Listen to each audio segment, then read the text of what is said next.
ನಮಸ್ಕಾರ ರೀ ಎಲ್ಲರಿಗೆ. ಇವತ್ತು ಉತ್ತರ ಕರ್ನಾಟಕದ ಸ್ಪೆಷಲ್ ತರಗ ಹೇಗೆ ಮಾಡೋದು ಅಂತ ತೋರಿಸ್ತೀನಿ.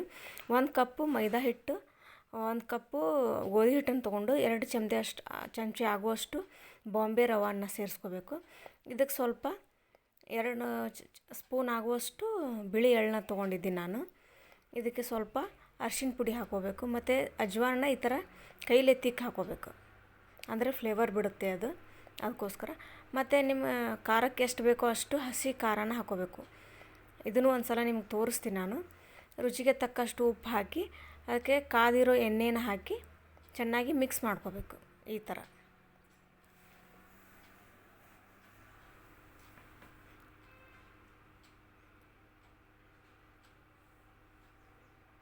ಇದು ಈ ಥರ ಉಂಡೆ ಆಗಬೇಕು. ಅಲ್ಲಿವರೆಗೂ ಕಲಿಸ್ಕೊಂಡು ಸ್ವಲ್ಪ ನೀರು ಹಾಕಿ ಕಲಿಸ್ಕೊಂಡು ಒಂದು 10 ನಿಮಿಷ ರೆಸ್ಟ್ ಮಾಡೋಕ್ಕೆ ಬಿಡಬೇಕು. ನಂತರ ಸಣ್ಣ ಸಣ್ಣ ಉಂಡೆಗಳನ್ನಾಗಿ ತೊಗೊಂಡು ತೆಳುವಾಗಿ ಲಟ್ಟಿಸ್ಕೋಬೇಕು. ನೀವು ಹಿಟ್ಟು ಹಚ್ಕೊಂಡು ಅಥವಾ ಅಕ್ಕಿ ಹಿಟ್ಟಾರು ಹಚ್ಕೊಳ್ಳಿ, ಮೈದಾ ಹಿಟ್ಟಾರು ಹಚ್ಕೊಂಡು ತೆಳುವಾಗಿ ಲಟ್ಟಿಸ್ಕೊಂಡು ಎಣ್ಣೆಯಲ್ಲಿ ಲೋ ಫ್ಲೇಮಲ್ಲಿಟ್ಟು ಕರಿಬೇಕು.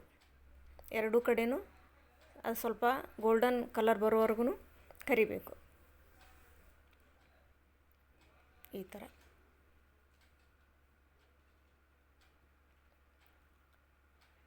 ಇವಾಗ ನೋಡಿ, ಹಿಂಗೆ ಮುರಿಬೇಕದು. ಈ ಥರ ಕ್ರಿಸ್ಪಿಯಾಗಿರಬೇಕು. ಉತ್ತರ ಕರ್ನಾಟಕ ತರಗ ರೆಡಿ. Thank you.